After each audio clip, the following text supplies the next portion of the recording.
2022. Almost, not quite there yet. 2018.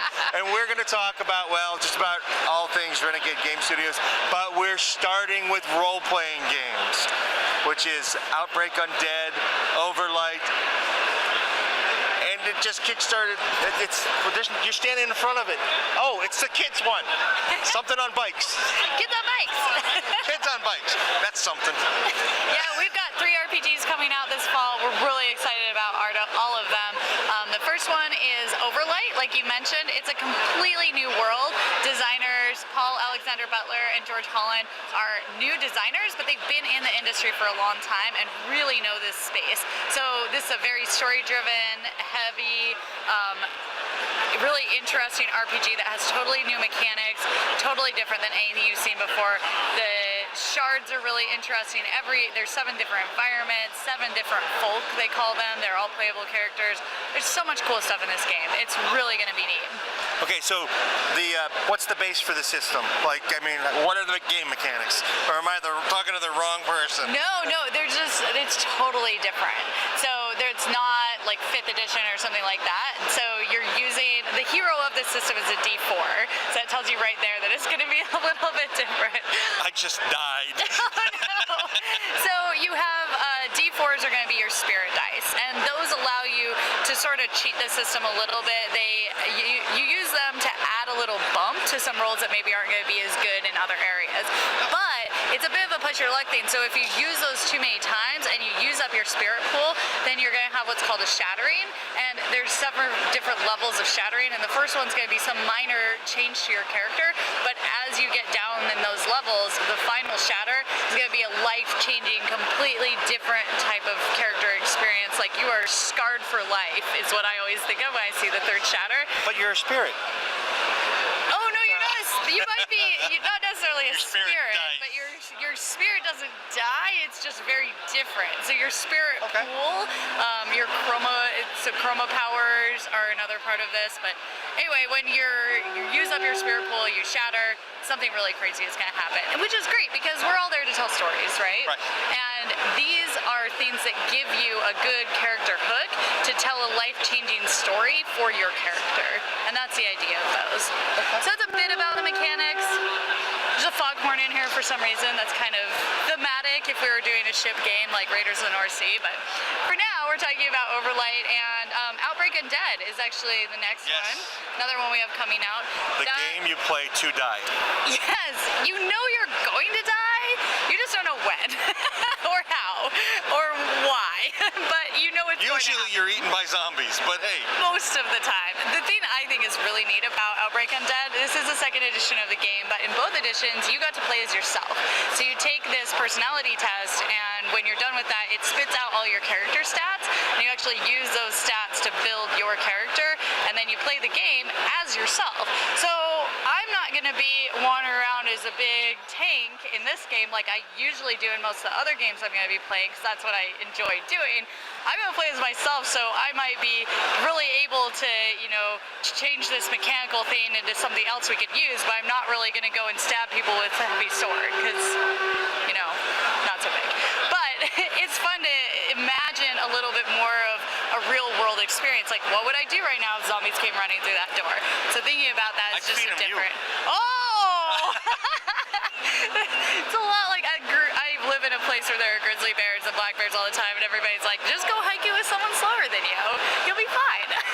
And if they're coming in the door, they're coming into that door. We're all dead.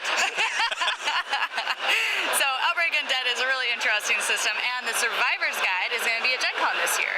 We have very cool. Tons of really crazy stuff going on for it at our event center in the Gen Con area. So please come by and see it. It's awesome. Okay. And kids on bikes. Kids on bikes. Bikes, not trikes. Bikes. Well, Trikes is the sequel? Yeah, you could ride a trike if you really wanted to. No, not the sequel yet, but you could make that happen. Okay.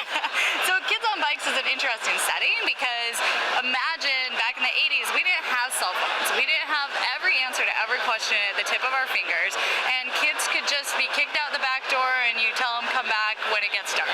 And so there was a lot more mystery. Now everything's so planned and we know everything, and it's just not as interesting as that setting. So you can even take experiences from your own childhood when you were running around in in the woods. She knows my age. And, and all of those fun things that you did, and use those as story hooks. Because this game is really built to be a world-building, cooperative world-building system. There's no set campaigns where it says this character did this thing, you meet this guy wearing a blue suit. Like, none of that's gonna happen. In the campaign modules, it'll tell you, so talk to your players, and do they remember a time when they went to a really fun place when they were a kid, maybe their favorite place to eat, or here's a town that's maybe got sort of these things going on, but you tell the rest of the story. Because that's why we're there, is to be creative. So I think it's a really smart system. Mechanically, it's also very, very simple. You have a set of polyhedral dice, and you just assign each different die to a stat. So if I'm going to be the nerdy kid, I'm going to put my D20 into my brain section. I'm probably going to put my strength in the strength section. I'll put my D4 there. Right. So then when the DM says, well, you're trying to figure out what kind of plant this is, roll a brain stat. They're gonna make a new brain die too. We actually, all of our dice for Kids on Bikes, we did make custom dice in their skulls. So yes, you're close. Very I was close. Head area. Hey, before this show, I didn't even know this one existed. So, Kids on Bikes? Yeah, I didn't know. This is really so cool. Fun. The designer of it, actually, there are two designers, Doug Ledowski and Jonathan Gilmore. Jonathan Gilmore designed Dinosaur Island and Dead of Winter. He's a big board game designer, and I talked to him a lot about why he did Kids on Bikes the way he did. He said he just wants to create experiences for people, and you really see that in all of his designs, but he wanted to bring more board game people into RPGs, so he made an RPG system that's super simple. Like, you just say, go roll for your brains, you roll a d20. If you get higher than a 6 or whatever the number is, you just get it, but you're way more likely to do that on your higher dice. You put the big dice and the big things you want to do. Done. Yeah. Easy. So if you're a football player, you know where it goes. Yeah, super easy. So character building is fun and easy. You have a little picture of a backpack on your character sheet. You can put whatever you want in your backpack that you can carry around with you. I really want to have a character sheet for your bike. That's the next thing I want to do. Okay. So like, you get the banana seat, extra tassels on your handlebars. The little basket up front. I don't remember, what did we do? I wasn't allowed to have a bike, so. Oh no! Well, we lived on a hill, and the speed limit was 55. You were worried your bike was going to go more than 55 miles an hour? No, my dad was worried we were going to hit head on by 55 mile per hour. Oh, okay. So he's like, no bikes, and we were in the woods, so. Yeah, around in the woods. Bikes are not good in woods. Oh man, I don't know. If you watch Stranger Things, they rode their bikes around the woods all the time. That's not woods. We have down trees, shrubs. Well, I'm sure you could pull from those experiences and make a great story. Oh, there's all kinds of other stories that could be made. Like, what did I do instead of riding my bike on the street? I ran to the store to buy candy. Oh, I did that a lot. So another really cool hook about the Kids on Bikes system is that every group gets to cooperatively control one character. And this character is something really supernatural, has special powers. So all the other kids are pretty normal, but that character that you all work together to control is special. So think like E.T. or 11, like some That's a really other. good idea. It's awesome, and there's actually a powered character deck that flips over and gives you some little idea of what that character would do. You don't have to follow that, but it gives you a story hook that you can use. All right. It's really neat. This system is awesome. The book's only $25, and it's coming out in September. Okay, very good. Yeah. All right, so do we want to move or do we want to stay here? Let's move. Let's go talk about some board games. Board games. All right. It'll be like this. Hey, baby. I'm recording all this. I thought you probably were. Hey, we're back for part 2. And I'm going to talk behind Altiplano. And I probably said that wrong because I add accents. And we're back with Sara. Hey! And we're going to start where she wants to start because they got a lot of board games going on. A lot of board games going on. That's not going to work. Oh no. That's better. Hey! So where do you want to start? So we have a ton of board games this year at Origins. A bunch of them that aren't even out yet, like Junk Orbit. That's one of our big releases for the year. And this is a pickup and delivery game. So the idea is that you have 3 planets on the board. Well, 3 bodies on the board. So you've got Earth, Moon, and Mars, and you are trying to deliver items to those different areas, and each one of those has a bunch of like Rio, Cairo, lots of different locations on each one of those. So it takes advantage of the third law of physics, which is every action has an equal and opposite reaction. And what we mean by that is that you're going to have a ship that's orbiting around those planets, and to move, you have to send junk out the back of your ship, and that's going to launch you the other direction. So if you have a piece of junk that says 3 on it, you shoot it 3 this way, it's going to land somewhere, and then you move your ship 3 in the other direction. So it's a pick up and deliver game with this really funky movement that's super neat. And if you can either take a piece of cargo that's in your ship gently to the location, and it matches, a little address on the piece of junk matches the address where you're at, then you'll get to deliver it. The other way you can deliver things is a little less gentle. You shoot it out the back of your ship, and if it lands in the correct place and matches the address, then you get those many points as well. So, and it's actual shooting. not really. So you have, everything's flat on a board, and you've got these spaces around each location. And if you have a piece of junk that says 3 on it, you would count 1, 2, 3 spaces, and that's where it's going to land. If it matches, it gets delivered. If it doesn't match, it just stays there. And then your ship is going to move 1, 2, 3 spaces in the other direction. And if you can take anything to a location and match it up, then you get to deliver it as well. Okay. So it's a really neat, different game. I've never seen anything like it. It's by Daniel Solis. He's done a ton of really cool small card games, micro games really, like Wonderland he did for International Tabletop Day this year for us. But this is his first really board game, which is neat to see. And this is like, if I remember correctly, August-ish. Actually, sooner than that. It comes out June 27th. So if you weren't able to be here at the show this weekend, go to your friendly local game store. They're going to have it June 27th. And you also get a special promo pack if you buy it from a brick and mortar store. The full release, so online, is going to be July 11th. So it's coming out very soon. Okay. And next? Next thing we have that's brand new this weekend is... Okay, we can talk about Antiplano. This is actually came out... It's an alpaca! It is an alpaca! This actually came out May 2nd, so it's been out for a little while, but there's so much excitement about it. Partly because it's an adorable alpaca. This is actually a giant-sized version of our first player token in the game. It looks just like this, but tiny. And you're moving the alpaca around just to keep track of who's going first. But the idea of the game is that you live in the Altiplano, which is a place with very scarce resources. It's a resource management bag building game where you start out with not all of the resources even available to you. And you have to work really hard to be able to build up the little bit that you have at the start into a lot of stuff in your storage area to be able to get the most points to win the game. Okay. So that's one of them. The next thing we have is also super adorable. We have the Tea Dragon Society card game. It is based on a graphic novel by Katie O'Neill, published by Oni Press, and it's about taking care of a baby dragon. And who doesn't like doing that? Baby dragons. Super, super adorable artwork.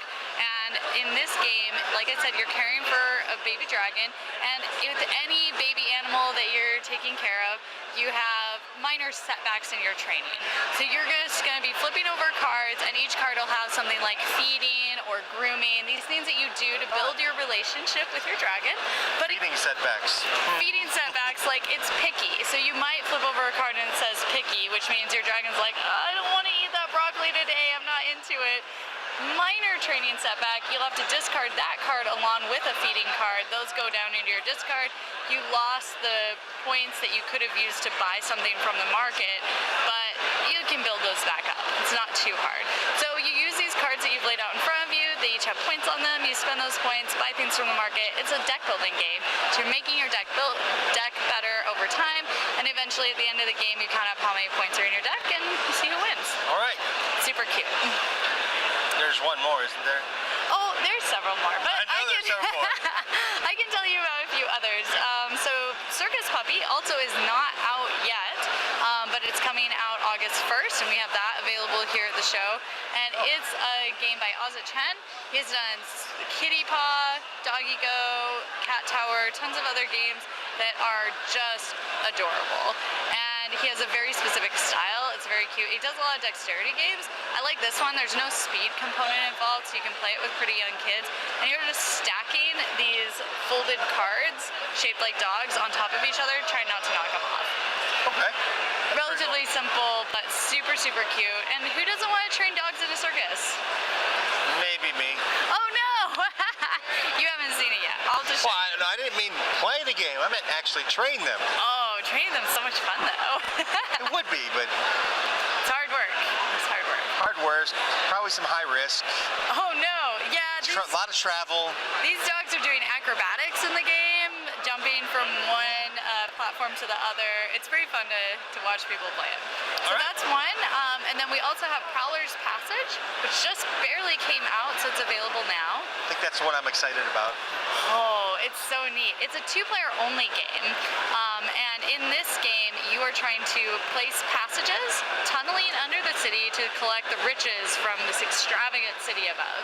And when you place your tile, or I'm sorry, when you place your passage, you're going to influence each of the districts next to it. So it sort of bisects it, and then you've got maybe the red district and the yellow district right next to it. And it's a tug of war.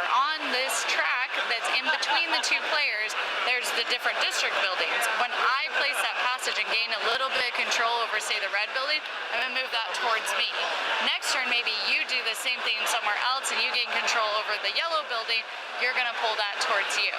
At mid-game scoring and end-game scoring, you only get points for the buildings that you control, but every building has a different way it scores. So you really need to pay attention to where you're gaining control and what your strategy is to see if the buildings that you have are going to work with the tokens that you've collected. Okay, cool. Really different strategic game. I love that it's two players, but it's not just a 15-minute and you're done. Like, this is a real sit-down strategy thinky experience. All right, let's go play some games. Yay! Let's go. Rundown of this one. So basically, these are the tug of war part of it. You're trying to push it. You're trying to pull them towards you. So if I'm sitting over here and you're sitting over there, I'm trying to pull these buildings towards me. And then I'm only going to score the buildings that are on this side. So if it looked like this, I'd score blue, purple, and white, and you'd be scoring yellow and purple. Of course I lose. Not necessarily, because they each score differently. So what's going to happen is you're going to take one of these passage tokens, tiles, pieces, and you'll place it on the board. So let's say I place it right there. Then I'll collect that token, and I'm going to move the buildings on either side towards me. So in this case, I would move blue towards me, and I move brown towards me. But that was lucky because I had this brown token that I just collected, and the brown building that I just moved gets me 1 point for every one of these brown tokens I have at the end of the game. So it was nice I got to collect a brown token and move the brown building towards me, because otherwise maybe I'm collecting a gold token but moving the brown building. It's not doing me much good because the gold token won't even get me any points unless I score the gold building. So there's all these interconnected pieces. Also, all of the buildings, in addition to their regular scoring of the associated token, also do some other wacky scoring. Like the gold building is just going to give you 5 points if you own it. Straight up, nothing else. The blue building, you get points for each one of your blue tokens, but also you get 2 points for every other district you control. So in this case, let's say it's like this, you'd get points for this one, and that one, because you control the blue. Oh, no, you wouldn't get points for any of them. The blue, the player over here would get points for the blue building and the white building because they own the blue building, so they get to score that. Okay. So all of the scoring for every single building is going to be completely different. But you pick up the tokens and you move the buildings on this board that's all randomized, so it's hard to get the things that you want, to get the scoring that you want with the items that you need. Almost sounds frustrating. Oh no, it's excellent, because every decision affects so many different things that it just makes it a really thinky, puzzly, interesting game. And it's totally open information. Cool. Yeah. Not frustrating. There's no randomness once you start playing, which I really like. All right, what next? All right, let's do T-Dragon Society.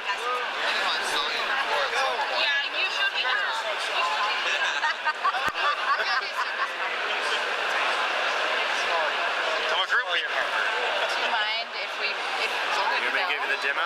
You mind? It would Gotcha. be wonderful. Sure. Awesome. Now, the way that to win the game. Ready? Go. Okay, we got circus puppy here. We are puppies running a circus. No humans involved at all. PETA approved. On your turn, you're going to take your starting deck of puppies. There's 5 different decks, plays 2 to 5 players. You're going to flip the top one. It's going to dictate what you do. This is telling me I need to move 2 from here over to here. And since it's an acrobatic performance, this guy's involved. You need to grab, turn, grab, turn, place. As long as it doesn't fall down within 5 seconds, I get a score. 1 point for every puppy in that stack, so that'd be worth 5 points. There's a few different types of tricks that you're going to be doing during your turn. This one means I need to stack 2 in front of me first, and then move them with my hands onto one of the stages of my choice. And as long as it doesn't fall down, points. Sometimes other players are going to tell you how many you need to move and from where to where, right? Sometimes other players may even have to stack one for you. So you give it to them, they stack it on one of your choice, and their incentive to not sabotage your performance is they can earn up to 2 points, while if there are any penalties, they would suffer those points. Every once in a while, the ringleader, Doggy, D-O-G-E-E, will make an appearance. And if you notice, he kind of looks like a claw machine. That's because he's about as reliable as a claw machine, and he's a little difficult to manipulate. And then finally, we have additional stages that can be introduced. You flip it, you put it on the tallest stack. If it's tied, you pick one. From now on, you're not going to score anything below that stage, but every successful performance is going to trigger the point value as well as the effect. Typically, you're switching decks, you're drawing new cards, etc. The reason that matters is when someone triggers the end of the game by reaching 30, you count up how many puppies you have in front of you, and you have 1 negative point for each puppy present, right? If you were to mess up during a performance and a puppy fell just like that, you score 0, you put anything that fell off the stage under the general supply, and then you draw 2 and you put them face up in front of you. That's twofold. We know it's going to be a negative point at the end of the game, but also on a future performance, you can draw 1 blindly and do that, or you can pick one of these face-up performances, and that's going to be the only way you get rid of those. It takes about 15 minutes to play, 20 at the most. It's rated 6 up, and it comes out on August 1st. But we are selling early copies here for 20 bucks.